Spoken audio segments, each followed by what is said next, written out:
Hello, my name is Matthew, and maybe 2 years ago when I first discovered the world of BookTube, it was like a thunderclap of excitement. It opened up a whole world that I didn't know existed and didn't realize at the time that was something that was truly missing from my life. All of these people that are talking about books and a bookish community that is just difficult to find in at least my everyday life, to have people to talk with books, talk books with, or to listen to people talk about books. And now there's several dozen people that make these book related videos that I absolutely love. And it's just a whole collection of these great personalities talking about all sorts of books that sometimes I'm really interested in, but I can also be interested in books that are very different than the books that I would like to read. And the more of these videos you watch from different people that are making making their own videos, you just end up enjoying people's company and learning other people's personalities. And aside from the book-related content, it just feels very companionable. But one of the amazing, great side effects of watching all of these videos and hearing everybody talk about the books that they're interested in are the book recommendations. And I watch dozens of people that make book videos, dozens of booktubers, but there's one person in particular who I've probably must have now bought the most books on their recommendation, and that is Steve Donoghue. And Steve, I'm making this video kind of for you and then for everybody else who might also find this interesting. I've been watching Steve's channel for about 2 years now, and I just love it. I don't get to watch every video. In case anyone doesn't know, Steve Donoghue is an extremely prolific booktuber, and he's also a professional critic and an unflappable reader. He reads every book in the world. And over the weekend, just out of curiosity, I started just pulling off my shelves the books that I know that I've bought just from listening to Steve talk about them throughout his thousands of videos. And I amassed a pile that was shocking to me. I didn't realize that I had accumulated so many books off of the recommendation of one person. And I feel gratitude, just so unbelievably fortunate to be able to watch these videos of his. Before I started watching BookTube, it was a chore. It was really difficult to have new discoveries and find new books, and not books that are just kind of related to what I'm already reading, but whole new things, whole open worlds that I wouldn't have found otherwise.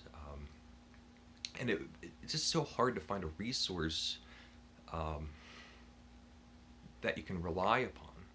And it's at some point just recently, I think Steve was talking about the role of a critic and how a critic, and any critic, a book critic or art critic or food critic, builds up confidence in their audience. And very simply, Steve said that it was trust, just an accumulation of good examples of recommendations. And I found that now to be very true. I have a giant pile of books on the floor, and I just want to show you hopefully for fun, and we're getting towards Thanksgiving, so maybe in the spirit of um, giving thanks.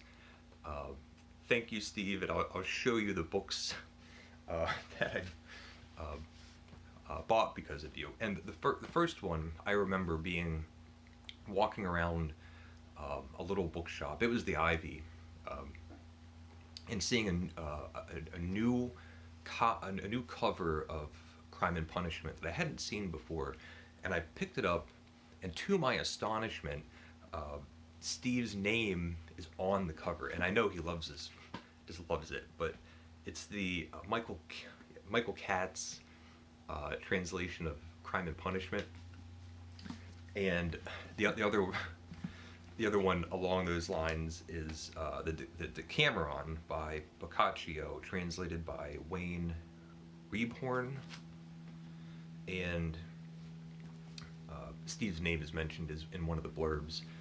I love the Decameron, and I had an old copy that was either Bantam Classic or Signet, and absolutely loved it. I've read a few of these stories in this new translation, but I'm really happy to have it. And then let me see if I can just Anthony Trollope. Steve's had a recurring Anthony Trollope read-alongs through the years, and I have all of these. I've read two of them, and I bought them all at one shot. I read one and then bought a whole bunch of others because I just enjoyed it so much. There's a little bit of irony. Steve does a series called The Daily Penguin, and it seems like every time he makes a Penguin recommendation, I go out and buy an Oxford World Classic. And then, let's see, another pile is Horace, and this is one of my favorite new discoveries that now I just couldn't imagine living without. Horace has become my go-to pickup book or author anytime I want to read something and I'm not quite sure what I want to read, or some bedtime reading. I first got Oxford World Classics, Horace satires and epistles, and then odes and epodes, and these were prose translations. And then after that, and just loving them, I found the David Ferry translations, and this is a bilingual edition of the odes and a bilingual edition of the epistles, and they're just marvelous. It's just I can't wait to get to know Horace even more, spend time with them. And similar to that, in my mind, is Walt Whitman. And I have two. I have the first, what do they call it? The first edition of Leaves of Grass, and then the Deathbed edition. I just think this is such a handsome copy. And just like Horace, it's this personality, this unique individual that just jumps off the page. And I've just fell in love with Walt Whitman also. And then here's another giant pile. Again, they're all Oxford World Classics, but this is Livy. Let's see. And again, I bought them all in one shot. I've mentioned on this channel before that I liken myself as a Roman history buff, though I don't really know very much. And I read the first book, books 1 through 5. There's a video out there somewhere. But next year, my plan is to try to read one of these books each month. I'm going to go back and reread the first one and just put the work in, at least enough to get my bearings, because I really believe that I'm going to enjoy it. And the more I understand, the more enjoyable it will become. And then I guess a Livy adjacent book is The Discourses of Livy by Machiavelli. And I might maybe dip into that as I'm going through, or read it at the beginning or at the end. I haven't really decided, but yeah, all of these now. Now we'll move on to another giant pile. And these are all Samuel Johnson related. There's 3 Samuel Johnson books, and then The Life of Samuel Johnson by James Boswell. But there's another stack of books. And I read straight through The Life of Johnson. I made a series of videos on that. And I've been going through Samuel Johnson's writings, The Lives of the Poets, which I was reading different essays as I was going through the Norton Anthology earlier in the year, and then just a great big book of his selected writings, which I've been dipping into throughout the year as well. The dictionary is just a curiosity, but it's super, super fun. Let's see. And a couple more. Nathaniel Hawthorne. I just recently read The House of the Seven Gables and loved it. I just thought it was incredibly effective. It had this gothic ear. It just had this overwhelming atmosphere. It's claustrophobic. And The Scarlet Letter, which I've mentioned before. I had a bad experience in high school, and I have not started reading this again, but it's a Bantam classic. I got it for like $5 or something.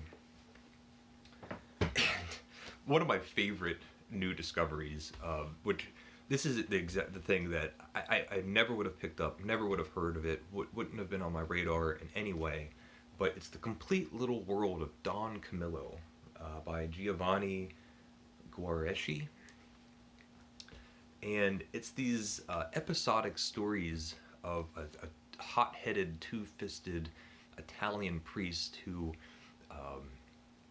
has a town rival, the mayor, who's a communist, and these two battle back and forth, and the priest has these conversations with Jesus, and Jesus talks back to the priest, and the priest ends up getting into arguments with Jesus, and they're just they're humorous. They have a really light touch. There's a darkness draped in the background, but they're mostly just really entertaining stories. I love them. This has been bedtime reading throughout the year. Let's see. And Geoffrey Chaucer. And Steve gave me a lot of, through his videos, a lot of encouragement that this is something that I should read and can read. And I have I have the Canterbury Tales in the original Middle English. It's a great big thick thing. And then the Neville Coghill translation, which is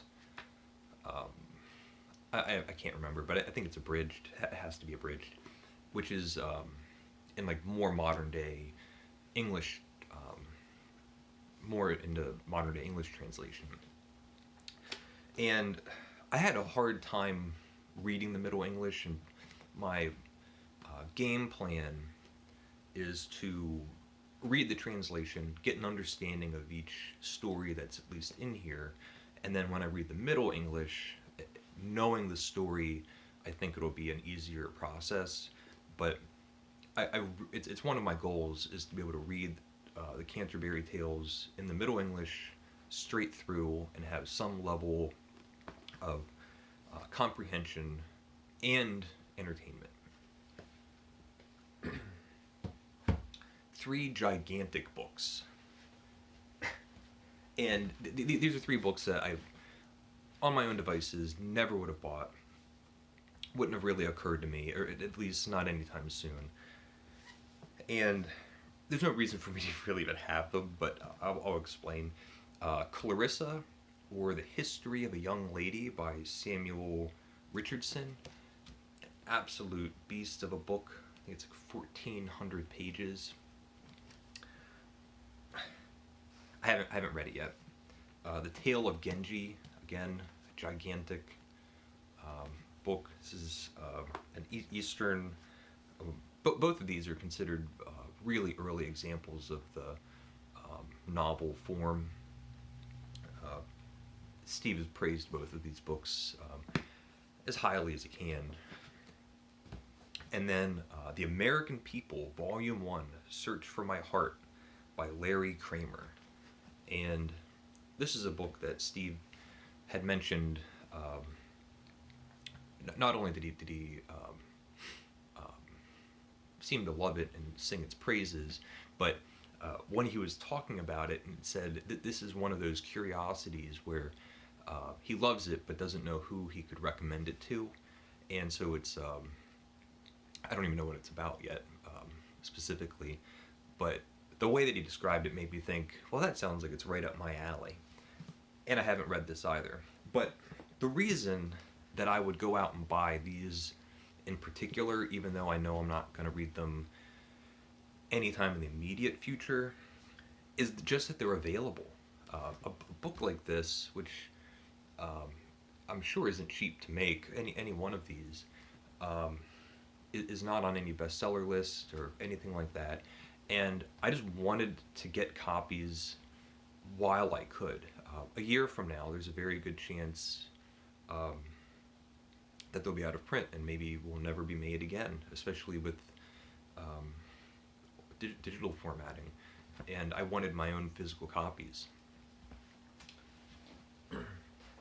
And I'll end with two books that are actual gifts from Steve. These are books that he mailed me. I sent him an email lamenting the price, the high price of new books. And earlier this year, there was a new biography on Wordsworth by Jonathan Bate. It's called Radical Wordsworth, and I think this thing was like $35, and then the e-copy was like $25. And I'm happy to spend money on books, but a biography like this, I just couldn't. I was bothered, and I asked Steve, since I had known that he had read it, is it worth the money? I'm happy to buy it, but, you know, and he mailed it to me. Just said, I have a copy, I'll mail it to you.